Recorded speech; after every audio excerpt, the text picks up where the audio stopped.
The pager vibrated once. That alone was wrong. Royal alerts repeat until acknowledged. The guard noticed a child's cardigan folded on the security console, small, blue, placed where no personal item was allowed. He did not touch it. Down the corridor, a door that should have been sealed stood ajar by 2 centimeters. He checked the time. Protocol demanded movement. Instinct demanded stillness. Someone had already broken the rules. The pager vibrated once against his hip and fell silent. It should have repeated. Royal alerts always repeated. He stopped walking. The corridor outside the east antechamber was empty, the carpet undisturbed, the air carrying the faint chemical sharpness of recent cleaning. At the security desk ahead, a small blue cardigan lay folded with deliberate neatness, sleeves tucked inward, placed squarely beside the access terminal. It did not belong there. No personal items were permitted on active posts.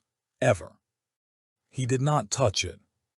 The guard checked the seal indicator on the nearby service door. Green meant closed. The light was green. The door itself was open, no more than 2 centimeters, but enough to break pressure, enough to matter. He crouched slightly, eye level with the hinge. Fresh marks, recently disturbed. Behind him, footsteps approached, measured but lighter than regulation pace. "Sir," the junior officer said quietly, "you're holding rotation." The guard straightened without looking back. "Who logged this post last?" The junior hesitated. "Night watch, same as always." "Then explain the cardigan."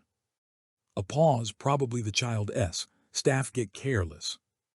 The guard finally turned. The junior's face was calm, too calm, with the practiced neutrality of someone repeating a line they hadn't written. The guard looked past him, down the corridor toward the private wing. Lights were on where they shouldn't have been, thin bands under doors scheduled dark until morning. "Careless gets corrected," the guard said. He pulled his slate from his jacket and opened the incident log. The junior's voice dropped. "Sir, with respect, logging this creates noise. There's no alert, no call-out. We've been told not to escalate." "Told by whom?"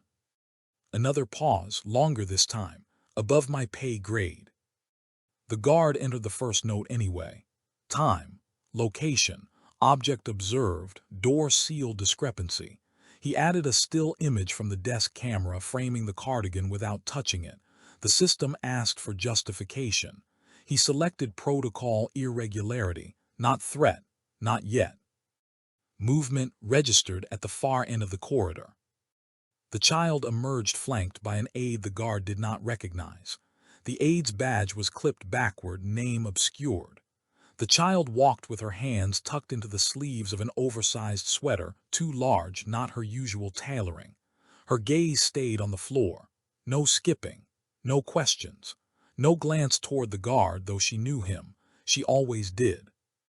The cardigan on the desk matched the sweater's color, not size, too small. The aide noticed the guard watching and adjusted position, body angling subtly between him and the child.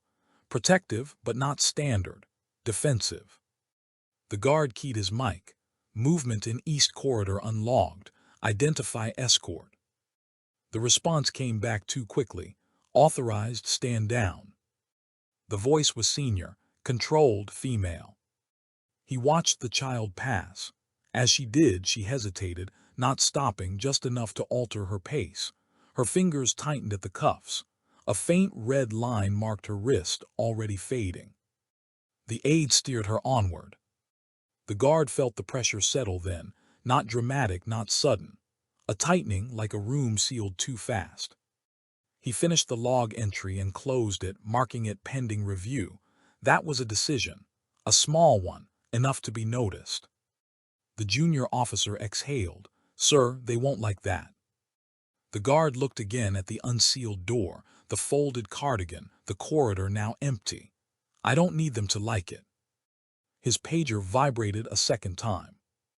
This one repeated. He checked the message and felt the weight shift. The message on the pager was brief. "Report to inner security. Immediate." No signature, no reference code. The guard did not acknowledge it at once. He watched the junior officer pretend not to watch him, hands folded behind his back, posture rehearsed. The corridor cameras hummed softly as they tracked nothing unusual. The cardigan remained where it was, an object without ownership, now officially observed and therefore inconvenient. "Secure the post," the guard said. "Do not move anything." "Yes, sir." He turned toward inner security without haste. Running suggested guilt. Hesitation suggested fear. He allowed neither.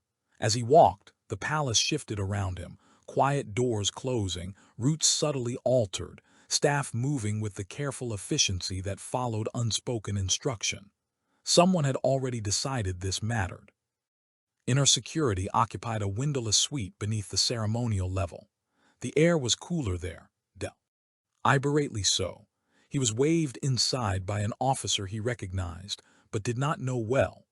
The door sealed behind him with a soft mechanical finality. A woman stood at the table, reviewing a display projected onto the wall. She did not look up immediately. "You logged an anomaly," she said, before being instructed otherwise. "I logged an observation," the guard replied, "as required." She turned then, senior rank, political appointment, calm expression sharpened by fatigue rather than anger. There was no threat. "There was a breach," he said, "and an unlogged movement involving a minor." Her jaw tightened, almost imperceptibly. "You are not assigned to assess welfare movements. I am assigned to protect them." She studied him for a moment, weighing tone rather than content. The child was distressed earlier. Staff handled it discreetly. Your log creates a narrative we do not need. "Then correct it," he said, "with facts." Silence stretched. The cooling system clicked on, a low vibration through the floor. "You're experiencing tunnel vision," she said finally. "It happens. Long service. You start seeing patterns where there are none." The guard thought of the red line on the child's wrist, thought of the aide's reversed badge, of the cardigan folded like evidence rather than laundry. "With respect," he said, "patterns are how we prevent incidents." Her eyes hardened, and incidents are how institutions fall apart. She tapped the console. His log entry appeared, already flagged. A notice blinked beside it, under review, restricted access. "For now," she continued, "you will return to duty. You will not pursue this further. Inner security will handle it." "That restricts my ability to act if the breach recurs." "That is intentional." The guard nodded once. Refusal would escalate too quickly. Acceptance carried its own risk. He chose the latter, knowing it was not compliance, it was positioning. As he turned to leave, she added, "One more thing, the cardigan. It's been reassigned as misplaced property. Do not reference it again." He paused at the door. "It's evidence." "It's fabric," she corrected, "and it's being laundered." When he returned to the corridor, the security desk was clean. The cardigan was gone. The door seal light remained green. Officially, nothing had happened. The junior officer met his eyes, then looked away. "Sir, they reassigned you." "Where?" "Inner perimeter, temporary." The guard followed the new route farther from the private wing, closer to ceremony than substance. From there, he could no longer see the child's corridor. He could hear it, though, doors, footsteps, the faint echo of a palace functioning as designed. His slate vibrated once with a system update. His earlier log had been amended, language softened, timings adjusted. The observation still existed but stripped of urgency. Someone was rewriting the record. The guard stood at his new post, posture perfect, eyes forward. He did not move. He did not speak. But he began, quietly, to memorize everything that no longer appeared on the screen. The reassignment took effect immediately. No transition period. No explanation. The guard stood at the inner perimeter, a ceremonial corridor that existed more for visibility than protection. Polished marble, high ceilings, cameras positioned to reassure, not to observe. From here, threats arrived announced, not concealed. It was the wrong place for someone who had just logged a breach. He adjusted his stance by a fraction, weight balanced, hands neutral. Anyone watching would see discipline, not displacement. But his awareness kept drifting back toward the private wing, mapping distances, calculating how long it would take to reach it if something went wrong. Too long. Deliberately so. A low chime sounded in his earpiece. "Guard 3-1, Control said. "Confirm you are settled at inner perimeter post C." "Confirmed," he replied. "Maintain position. No deviations." The phrasing mattered. No deviations was not standard. It implied expectation. Foot traffic increased. Staff moved through the corridor in pairs rather than singles, voices low, eyes forward. A shift in rhythm. Quiet containment. Something was being managed, not resolved. The guard felt it again, that tightening. The sense that the palace was closing ranks. Another instruction followed, this time routed through the internal messaging system rather than voice. Written orders left trails. Whoever sent this one wanted it remembered. If contacted regarding earlier log, refer all queries to inner security. Do not supplement. He acknowledged receipt. He did not agree. Minutes later, a familiar figure appeared at the far end of the corridor, the same aide from earlier. Badge still reversed. The aide moved alone this time, pace brisk, posture rigid. As they passed, their eyes met for half a second, long enough for recognition, short enough to deny intent. The aide said nothing. The guard said nothing. But the aide's hand tightened around. A slim tablet, knuckles whitening, as if expecting to be stopped. The guard let them pass. A decision, not an easy one. Stopping the aide without authority would trigger escalation. He wasn't positioned to survive yet.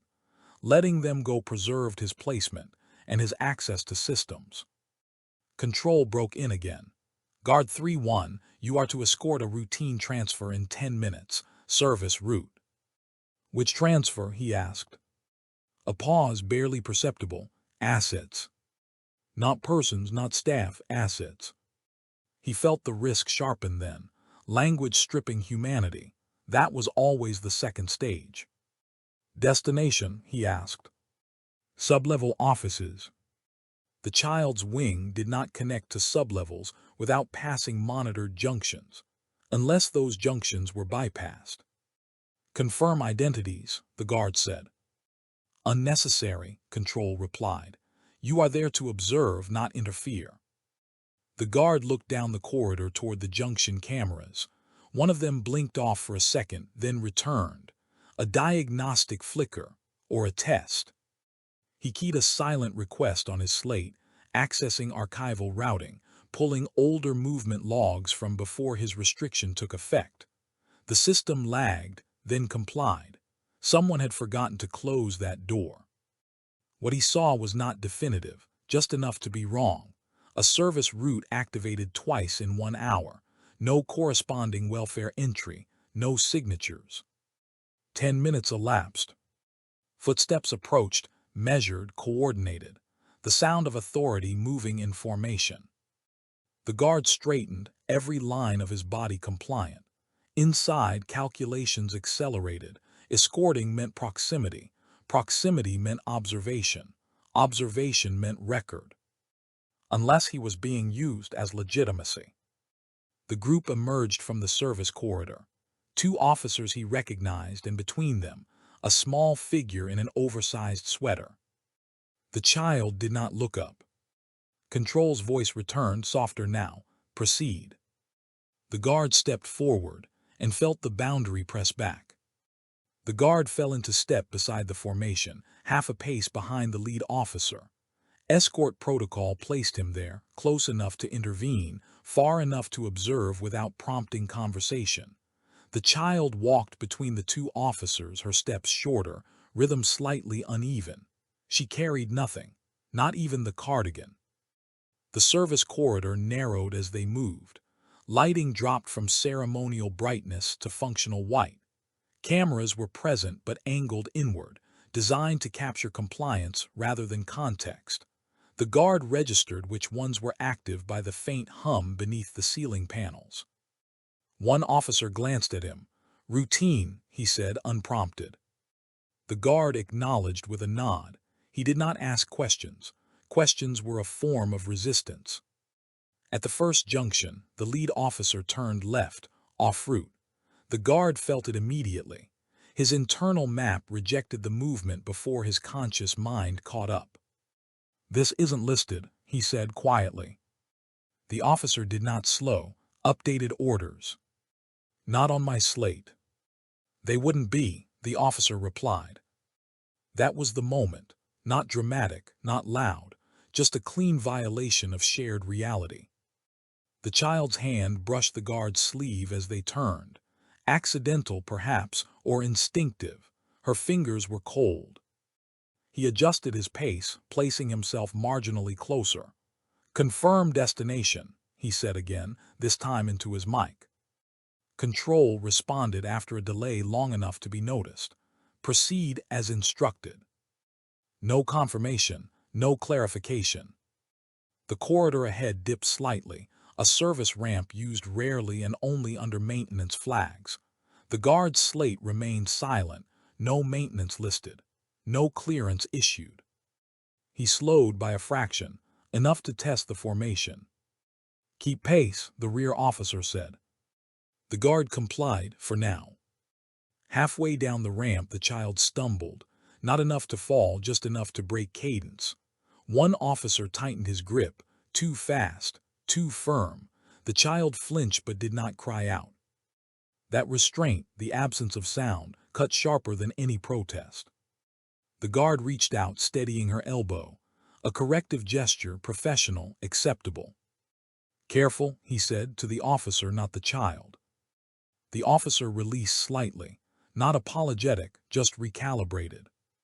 At the bottom of the ramp a door waited, unmarked, no crest, no designation. The access panel glowed amber, manual override. The lead officer keyed in a code. The door opened. "This area isn't cleared for minors," the guard said. The lead officer turned at last. "It is today." "Then log it," the guard replied. Silence followed, not refusal, not agreement, the kind of silence that counted as warning. The guard made his decision. He lifted his slate and initiated a live timestamp note. No commentary, no accusation. Just location, participants, movement. The system accepted it. Too late to stop now without escalation that would itself be logged. Control's voice cut in sharp. "Guard 3-1, cancel that entry." "Unable," he said. "See." "Omli, movement in progress." The door began to close behind them. The child looked up then, just once. Her eyes met his. There was no plea in them, only assessment, as if she were measuring whether he was still there. The door sealed. The guard stood inside the restricted space, the weight of protocol pressing from all sides. He had not stopped the movement. He had not obeyed it cleanly either. Outside the door, the palace continued uninterrupted. Inside, the margin for error vanished. The door sealed with a soft hydraulic sigh. Sound dampened instantly. The temperature dropped by several degrees. The room was not designed for occupancy. No windows, no furnishings beyond a narrow bench fixed to the wall and a recessed terminal with its display dimmed. Service space, transitional, somewhere meant to be passed through, not stayed in. The child was guided forward, not pushed, not rushed, just redirected as if this were routine and resistance unnecessary. The guard positioned himself slightly to the side, maintaining escort geometry while taking in details. No crest, no surveillance indicator light. The terminal showed power but no active user. That absence mattered more than presence. "This area isn't listed for welfare movement," he said, keeping his tone neutral. One of the officers answered without turning. "Temporary designation." The aide stood near the far wall now, arms folded, posture closed. Up close, the reversed badge was deliberate. The clip had been twisted, not misplaced. The child sat on the bench when directed, feet dangling, heels brushing the wall. She did not speak. She did not cry. She folded her hands together the way she had been taught, too precisely for comfort. The guard felt the pressure rise. This was the second stage: isolation without explanation, authority without record. He keyed his mic again. Control, confirm welfare oversight present. The response came slower this time. Oversight assigned. Identify. A pause, static crept in at the edges of the channel. You are not cleared for names.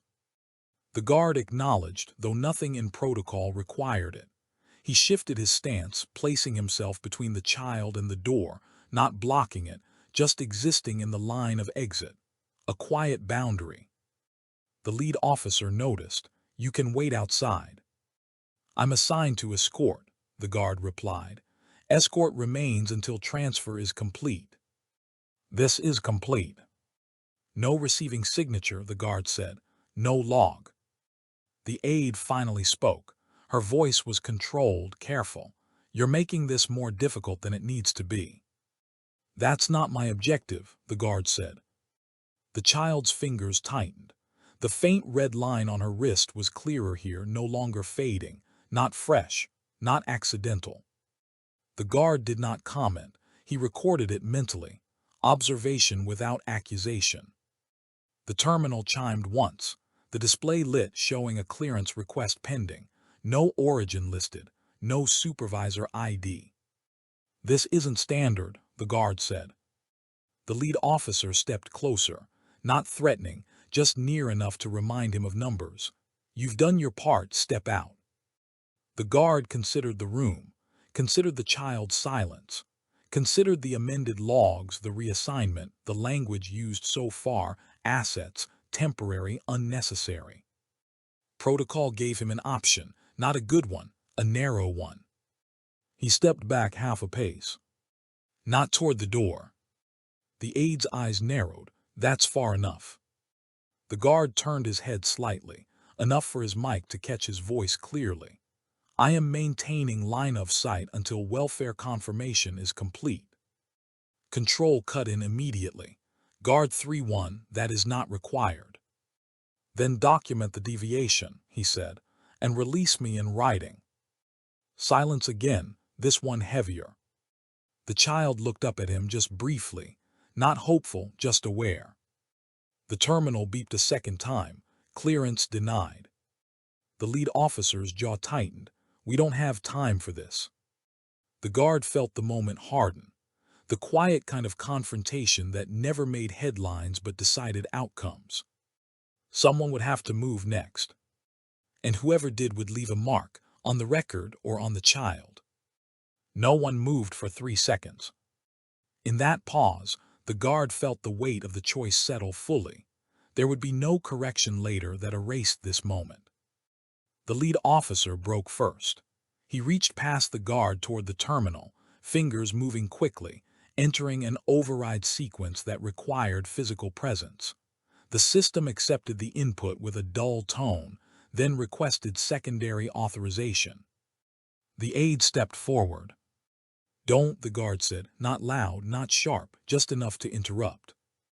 The aide stopped, not because of the word, but because of how it was delivered, measured, recorded, impossible to misinterpret later. You are exceeding your remit, she said. The guard did not answer her. He spoke into his mic instead. Control, override attempt in restricted service space. No welfare sign-off. Child present. The channel went dead. Not muted, dead. The lead officer turned, expression shifting from control to calculation. You realize what this costs you. I'm aware, the guard replied. He stepped fully into the exit line now, not blocking, occupying. If someone wanted through, they would have to move him. That mattered. The child's feet swung slightly, heels brushing the wall again. A nervous movement, restrained quickly as she noticed the attention. She forced herself still. The aide inhaled slow. We're trying to protect her. The guard finally looked at her. Then do it in the open. The terminal chimed again. Secondary authorization timed out. Override failed. A distant sound filtered through the walls, doors opening, footsteps multiplying. Not rushing, coordinated. The lead officer cursed under his breath. This didn't need to escalate. The guard held his position. He felt the familiar calm that came when options narrowed. There was clarity in it. No speeches, no explanations, just presence. The door unlocked. It did not open. From the other side came voices, inner security, measured, formal, the kind that carried consequence without volume. The aide stepped back, expression controlled but eyes sharp with recognition. The lead officer straightened, uniform settling into regulation posture. The door opened inward. 2 senior officers entered, followed by a woman the guard recognized immediately. Inner security oversight, the same one who had spoken to him earlier. Her gaze went first to the child, then to the terminal, then to the guard. "What is the status?" she asked. The guard answered before anyone else could. Unlogged welfare movement, override attempt denied, escort incomplete. Silence followed, not anger, assessment.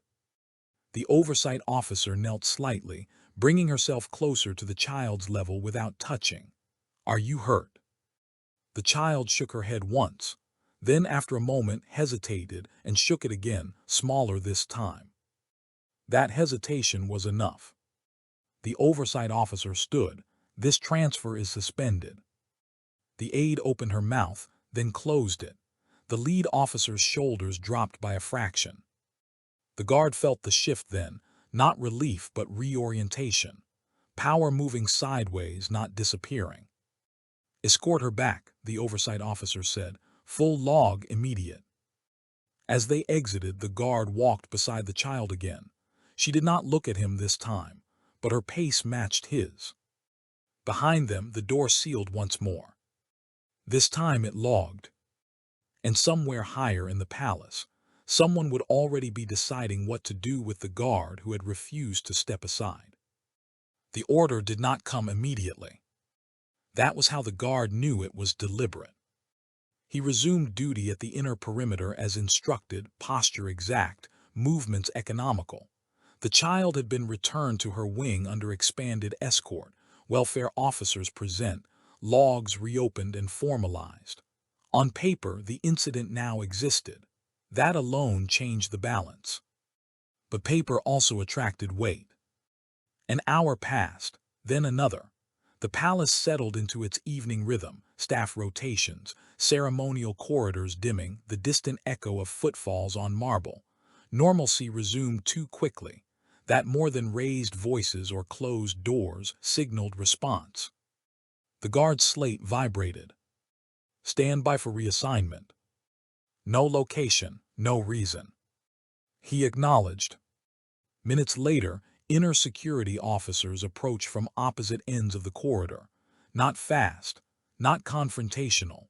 The choreography was precise enough to be unmistakable. "Guard 3-1, the lead officer said. "You are to come with us."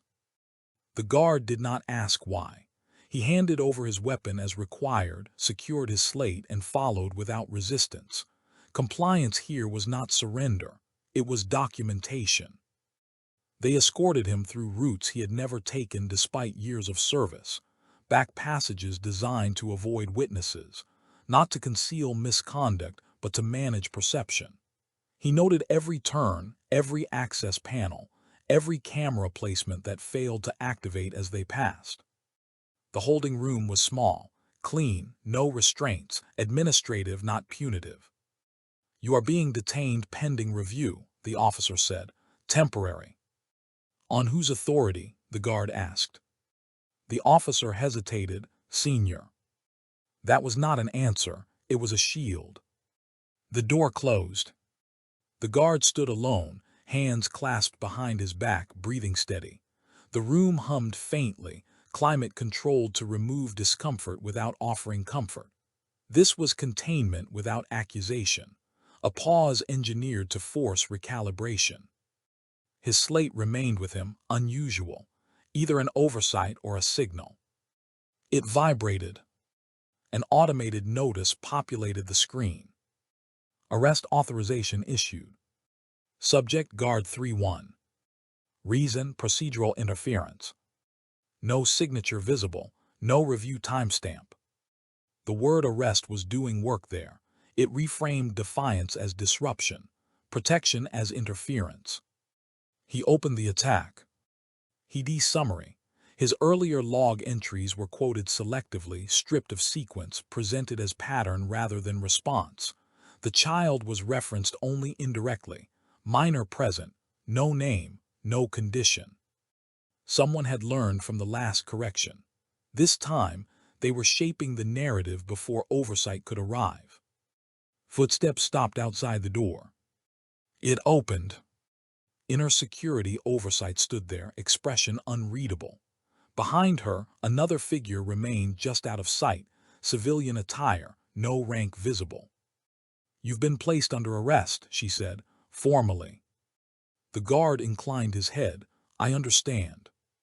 "You will be relieved of duty pending inquiry." "Yes." She watched him closely. "Do you wish to contest?" "Not at this stage," he said. "I request that all logs remain preserved." A flicker crossed her face, not surprise, recognition. "That may not be within your control," she replied. "Then it will be within someone else's," the guard said calmly. She studied him a moment longer, then stepped aside. The civilian figure entered, legal liaison. The room's purpose shifted. The guard felt the pressure crest, not fear, not anger, but consequence. This was the price phase, the part meant to teach restraint through example. As the liaison began reciting rights and procedures, the guard's attention narrowed. He thought of the child's hesitation when asked if she was hurt, of the silence afterward, of how easily that silence could be repurposed. The arrest was not the end of the matter. It was leverage. And leverage was only useful if someone intended to apply it. He listened. He nodded when required. He said nothing more than necessary. Somewhere above, the palace lights dimmed on schedule. And somewhere else, a decision was already forming about whether this would remain a quiet removal or become something harder to contain. The legal liaison finished speaking and closed the folder without ceremony. No questions were asked of the guard. None were needed. The process had already been framed as administrative, not investigative. Guilt was not being determined. Control was. The oversight officer remained by the door, arms loosely folded. "You will be transferred to holding on the lower level," she said, "until further notice." The guard nodded. "My logs." "Secured." "By whom?" She did not answer directly. "Access is restricted." That too was deliberate. 2 officers escorted him out. This time the route was longer, public adjacent corridors but cleared moments before his arrival, curtains drawn, staff redirected. The palace hid its corrections carefully. As they moved, the guard felt the absence of his usual weight, no weapon, no authority beyond uniform. He was still watched, still measured, but no longer trusted. That distinction mattered. They passed a service alcove. Through the partially open door, he glimpsed a familiar blue shape on a cart, fabric folded, tagged. The cardigan. It had been laundered. Cleaned objects were harder to argue with. Evidence softened into property. Intent washed out with detergent. He did not react. Reaction would be noted. The holding area was larger than the first room, but more bare. A bench, a fixed camera, no slate access. The door closed with finality. Minutes passed, then longer. Time stretched differently without duties to mark it. The guard counted breaths, then stopped. Counting implied waiting. He needed readiness. The camera's indicator blinked once, reset. Someone had joined the feed. The speaker activated. "Guard 3-1. "Yes." You are aware of who initiated the arrest order. The guard considered the phrasing. It was not a question. I'm aware of the authority attached to it. A pause. Do you intend to challenge it? Through proper channels. Those channels are slow. Then they will be thorough. Another pause, longer. Your intervention created complications. It prevented harm. That has not been established. It was interrupted, the guard said. That's different. Silence followed, the kind that tested whether he would fill it. He did not. You should consider cooperation, the voice said finally, for your own position. The guard looked at the camera. My position is secondary. The feed cut. Sometime later, he could not tell how long, the door opened again. The oversight officer returned, alone this time. There's been a development, she said. The guard stood, regarding the child. Yes. He waited. She's been reassigned temporary protection under independent review. The guard exhaled slowly, not relief, adjustment. And my status, he asked. Unchanged for now. She studied him, then added, your logs reached oversight faster than anticipated. The guard met her gaze. I assumed they would. She nodded once. That assumption will be addressed. As she turned to leave, she stopped. One more thing. The arrest order came from Camilla's office. The name settled into the room with weight. Not shock, confirmation. The guard absorbed it. Without visible reaction. Political gravity had entered the matter openly now. This was no longer internal correction. It was confrontation by proxy. The door closed. The guard returned to the bench, posture straight, eyes forward. He understood the shape of what came next. Authority would not retreat quietly. It would press harder, more formally, using him as the point of resistance. And somewhere above, Camilla would already be deciding whether to let this fade or to end it decisively. Either way, the guard would remain where he was. Still, documented, present. The holding area never announced itself as confinement. That was the point. No bars, no restraints, just limits that revealed themselves only when tested. The guard learned them quickly. The bench was fixed. The camera tracked micro-movements. The door responded only to external authorization. Time was kept deliberately vague, no clock, no natural light. Containment without accusation. The guard stood when the door opened again. Different officers this time, administrative uniforms, neutral faces, a shift from enforcement to management. You'll be moved, one said, temporary relocation. Reason, the guard asked. Operational efficiency. They escorted him through a service lift normally reserved for archival materials. The descent was smooth, silent. Sublevels passed without designation. When the doors opened, the air changed, cooler, drier, filtered differently. Records lived down here, forgotten things. The room they placed him in was larger but no less controlled. A desk bolted to the floor. A chair opposite it not offered. A single light overhead, calibrated to avoid shadows. A man entered a moment later. Civilian suit, palace clearance pin, not security, not legal. Thank you for waiting, the man said, as if the guard had chosen to be there. This is an informal conversation. The guard remained standing. Then I won't be answering formally. The man smiled thinly. You've been doing that all day. He activated the display. Footage appeared cropped, slowed, annotated, the service corridor, the door. The moment the guard stepped into the exit line. You see how this looks, the man said. Interference, escalation. I see selective framing, the guard replied. Framing is how institutions survive, the man said calmly. Context is negotiable, stability is. The footage shifted, another clip, the child seated on the bench, no sound, no close-ups, just distance. She appears unharmed, the man said. She appears contained, the guard answered. The man leaned back. You're asking us to accept risk, public political based on your instinct. Based on deviation, the guard said. Repeated, coordinated. The man's smile faded. You understand whose authority you challenged. Yes. And you did it anyway. Yes. Silence followed. This one was heavier than the others, not testing resolve, measuring cost. You are being held to prevent further disruption, the man said, not as punishment, as insulation. From me, the guard asked. From what you represent. The guard considered that. Accountability. Unpredictability, the man corrected. You act before consensus.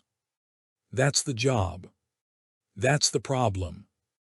A notification chimed on the display. The man glanced at it, then turned the screen slightly away. Access to your logs has been temporarily suspended, he said, for review. By whom? Committee. The guard nodded once. Then the record is no longer neutral. The man stood. Neutrality is a luxury. This palace runs on alignment. He moved toward the door, then paused. One more thing. The child will not be available for further inquiry. Her schedule has been adjusted.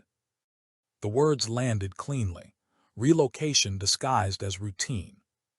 The guard felt the pressure spike, not outward but inward. This was the narrowing phase, options collapsing. Document that adjustment, the guard said. The man smiled again. It already is. The door opened, closed. The guard remained standing, alone with the light and the camera, and the knowledge that containment was no longer about him. It was about time. And time was being used against the one person in the palace who could not afford to wait. The guard sat only after the door had been closed for several minutes, not from fatigue but calculation. Cameras recorded posture. Standing suggested agitation. Sitting too quickly suggested compliance. He chose neither signal fully. The light overhead shifted subtly, an automated adjustment or a response to observation. He did not look up. Looking up implied search. He did not need to search. He needed to remain constant. Time passed without markers. Then the speaker activated. Guard 3-1, a new voice said, older, slower, accustomed to being heard. Yes. You have placed several senior offices in an untenable position. I documented irregularities, the guard replied. Positions place themselves. A soft exhale. That is a convenient interpretation. It is a R. Accorded 1. The voice paused. You are aware that Camilla has requested your formal removal from active service. The guard absorbed that, not surprise, escalation. On what grounds, he asked. Loss of trust. From whom? From those responsible for order. The guard nodded once. Order without oversight degrades. Silence, then, you're not wrong, you're just early. That answer carried weight. Admission without concession. The voice continued, you could still mitigate this. Withdraw your statements. Allow the matter to close quietly. The guard's response came without hesitation. I will not alter the record. Then you will be isolated from it. That doesn't change what exists. No, the voice agreed, but it changes who can act on it. The camera indicator blinked again. Someone else joined. Another voice entered, controlled, familiar. This is becoming inefficient, Camilla said. The guard did not move, did not speak. You were not tasked with moral adjudication, she continued. You were tasked with obedience. I was tasked with protection, the guard replied. For whom? Camilla asked. The guard chose his words carefully. For those unable to protect themselves. A pause. He imagined her considering whether that answer could be turned against him. You have overreached, she said, and now you are interfering with matters beyond your station. Respectfully, the guard said, station does not supersede duty. Her tone cooled. You will remain in holding. Your access will be revoked. Your influence will end here.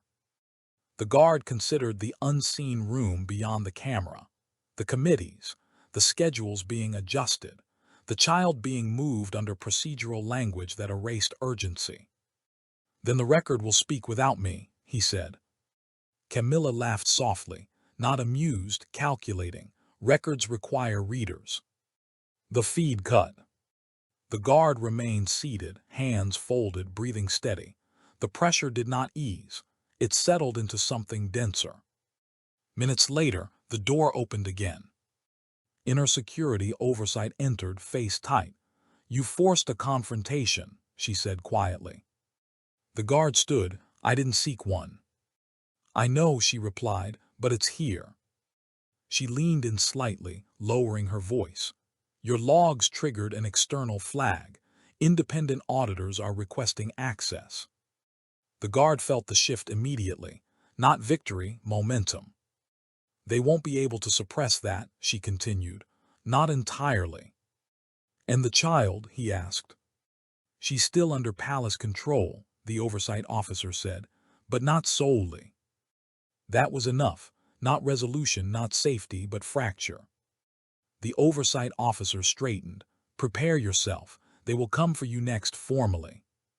The guard nodded. I'll be here. She left. The door closed. Containment held, but cracks had formed. And through those cracks, scrutiny was already moving, slow, methodical, impossible to fully stop. The first sign of change was procedural, not dramatic. The holding room's door opened without warning, and this time no escort stepped inside. No officer, no liaison, just an instruction panel lighting briefly, then dimming again. The guard remained still until footsteps approached from the corridor beyond, multiple, measured, unfamiliar. External cadence. Auditors did not move like palace staff. They carried no inherited rhythm, no instinctive deference to corridors or hierarchy. Their presence altered the air before they spoke. 3 entered, 2 men, 1 woman, civilian attire, neutral colors, identification displayed openly rather than clipped away. That alone marked the shift. The woman spoke first. Guard 3-1, we are conducting an independent procedural review. You are not under questioning at this moment. The guard inclined his head, understood. Her eyes flicked briefly to the camera in the corner. We'll need privacy. A second later, the indicator light went dark. True dark, not muted, disabled. That mattered. The man nearest the desk placed a slim drive on the surface. Your logs were partially restricted, not deleted. Amended, the guard said. Yes, the man replied, clumsily. The woman slid the drive closer. We've restored the original sequence, time stamps, system metadata, even the overwritten sections. The guard did not reach for it. He did not need to. Then you saw the gaps. We did, she said. We also saw how quickly the amendments occurred. Speed implied intent. She continued, we've requested parallel access from inner security. They're delayed. The guard absorbed that. Delay was resistance wearing polite language. Where is the child now? He asked. The woman's expression tightened. Relocated within palace grounds. Schedule altered for well-being. And oversight. Shared, the man answered, for now. The guard nodded once. For now was the unstable phase, the window where pressure was highest and outcomes undecided. A sound filtered faintly through the walls, voices raised elsewhere, contained but sharp. Authority reacting to loss of insulation. You should know, the woman added, lowering her voice. Your arrest order is being reviewed. By whom? The guard asked. By people who don't like surprises, she said, on either side. Before he could respond, the camera indicator flickered, once, twice, then returned to life. The auditor straightened immediately. The woman met the guard's eyes. We'll need you accessible. I am, he replied. The door opened again, this time admitting inner security officers in full formation. Behind them walked the oversight officer, and just beyond her, Camilla's chief legal advisor. The temperature in the room seemed to drop. The advisor smiled thinly. This review is premature. The woman turned to him. It's mandatory. You're disrupting an internal matter. You made it external. The guard remained silent, but he felt the record reassert itself. No longer confined to a single slate, no longer malleable. Camilla did not appear. She did not need to. Her influence was present in the posture of those who spoke for her. The oversight officer glanced briefly at the guard. A warning or an acknowledgement. The legal advisor continued. This guard has exceeded his authority. The woman replied calmly, that will be determined with full access. The tension settled into the room, dense and unresolved, the kind that preceded decisions that could not be undone. The guard stood at the center of it, not defended, not condemned, just present, and aware that once the record returned, it would not belong to the palace alone anymore. The discussion moved without him. That, the guard noted, was deliberate. He was no longer the subject, he was the variable. Authority adjusted itself around him, recalibrating in real time. We are not here to apportion blame, the woman auditor said evenly. We are here to establish sequence. The legal advisor's smile did not reach his eyes. Sequence without context is meaningless. Context was removed, she replied. That's part of our concern. The oversight officer interjected, voice measured. We can provide supplementary context, internal assessments, welfare summaries. Original versions, the auditor said, unamended. Silence followed, the kind that exposed logistical limits. The advisor turned slightly toward the guard. You understand that your actions have complicated a delicate situation. The guard met his gaze. Delicate situations require clarity. The advisor's jaw tightened. They require discretion. They require protection, the guard replied. The woman auditor raised a hand. We'll proceed. She nodded to her colleague who activated the drive. The room's display lit, showing the restored timeline, the pager alert that failed to repeat, the cardigan's first appearance on camera, the unsealed door, the rerouting order lacking authorization codes. Each item placed in sequence, stripped of interpretation. Then the clip from the service corridor played. The child's stumble. The grip tightening. The flinch. No commentary accompanied it. None was needed. The oversight officer exhaled slowly. That footage was not included in the internal file. That omission is also recorded, the auditor replied. The legal advisor folded his arms. This does not prove harm. No, the woman said, it proves risk. Risk was enough. In institutions like this, risk triggered processes that could not be closed easily. A new figure appeared at the doorway, another advisor, breath slightly uneven. He leaned in to whisper to the legal advisor, who stiffened almost imperceptibly. The woman auditor watched the exchange, then spoke. We've also received a welfare transcript.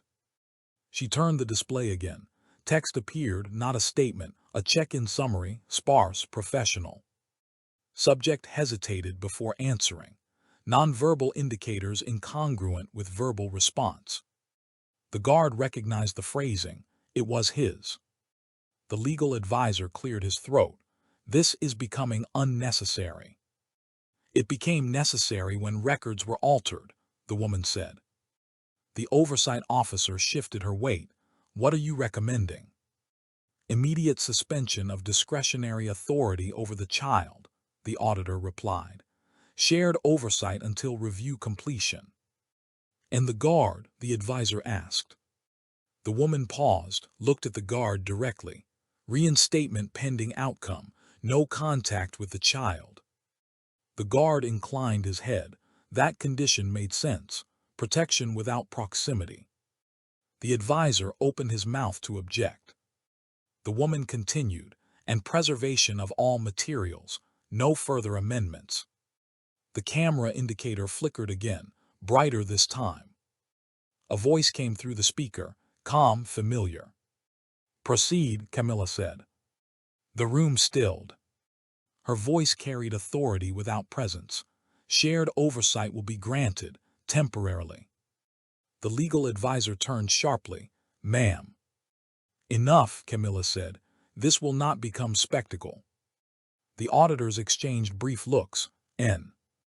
Odd satisfaction, not victory, just acknowledgement. The guard remained silent. His role was done for now. "Guard 3-1, Camilla added, addressing him directly for the first time. "You will return to duty under restriction. You will not speak of this." The guard replied evenly. "My duty is recorded, not spoken." A pause followed, then "Very well." The feed cut. The room exhaled collectively. Tension did not disappear. It redistributed. The woman auditor turned to the guard. "We'll need you available." "I will be," he said. The oversight officer approached him quietly. "This isn't over." "No," the guard replied, "but it's visible now." As they escorted him out, the palace corridors felt different, not safer, not calmer, but aware. Systems adjusted. Doors unlocked that had been sealed. Others closed. And somewhere, under newly shared oversight, the child's schedule paused, just long enough for protection to take hold. The guard returned to duty without ceremony. No announcement, no apology. His weapon was returned. His slate restored with limited access. Restrictions applied quietly, the way institutions corrected course without admitting error.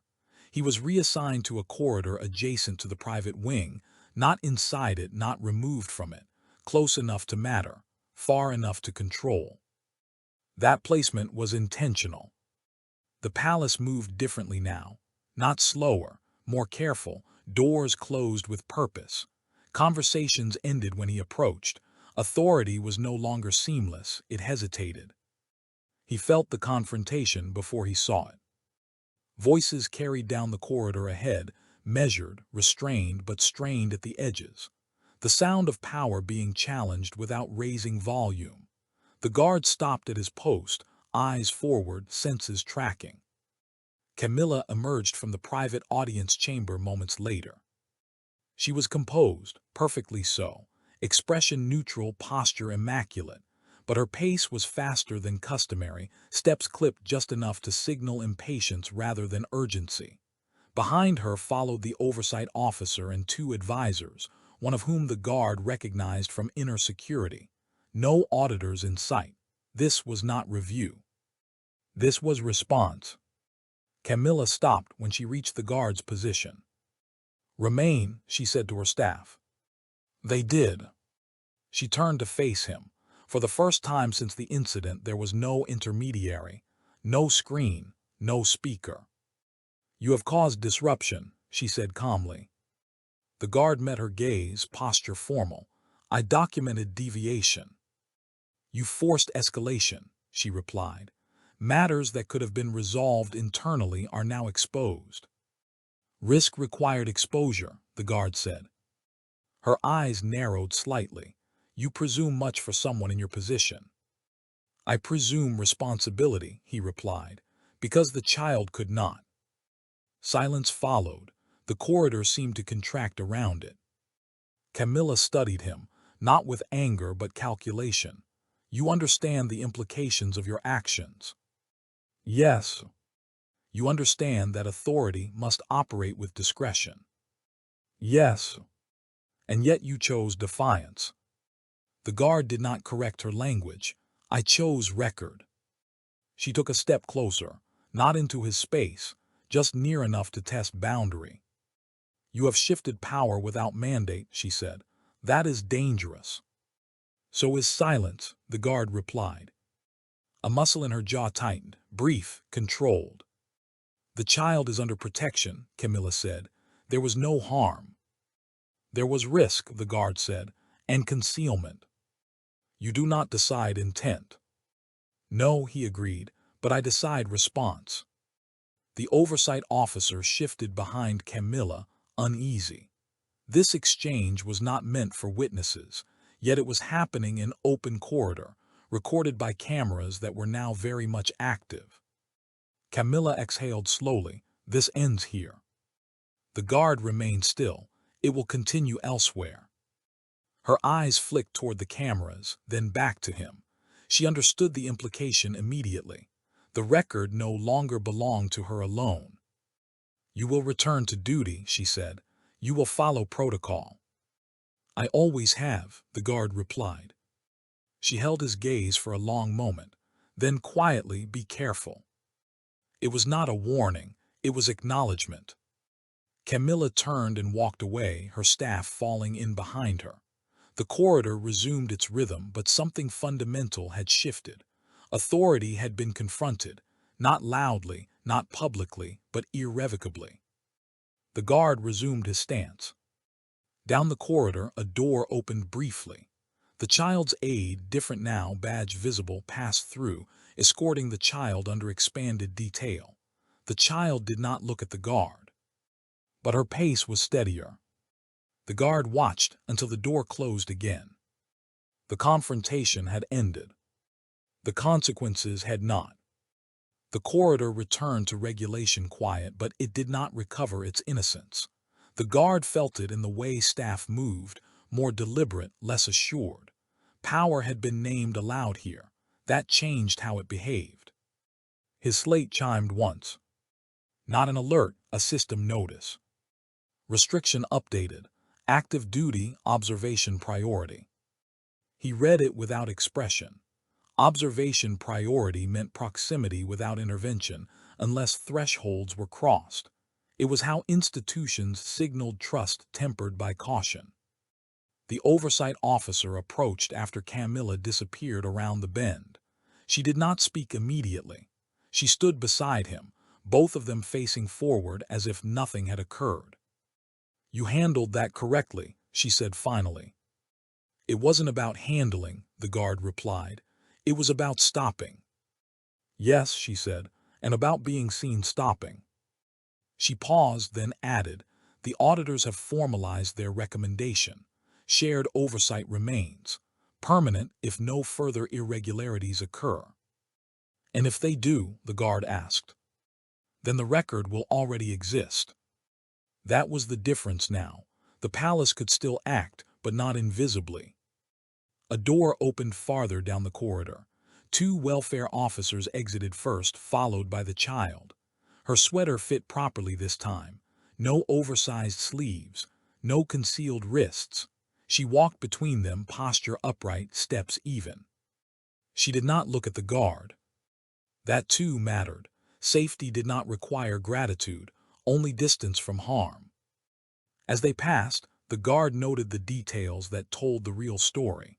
The officer's badges facing forward, the logged movement on his slate, the soft chime confirming welfare escort compliance. Systems behaving as they should. The oversight officer followed his gaze. She'll be moved off schedule for a while, she said. Less exposure. Good, the guard replied. They stood in silence as the corridor emptied again. Minutes later, another message arrived, this one from inner security.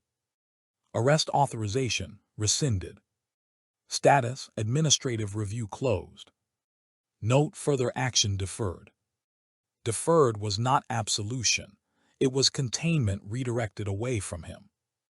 The guard acknowledged receipt and locked the slate. He remained at his post until shift change, posture unchanged, eyes scanning familiar routes with recalibrated awareness. When relief arrived, there was no comment, no sideways glance, just a clean handover. As he walked away, the palace lights dimmed incrementally for evening protocol. Doors sealed, routes simplified. The machinery of power settled back into its grooves, altered slightly, but unmistakably the same structure. At the end of the corridor, he paused and looked back once. Nothing appeared out of place. That was the point. Protection did not announce itself.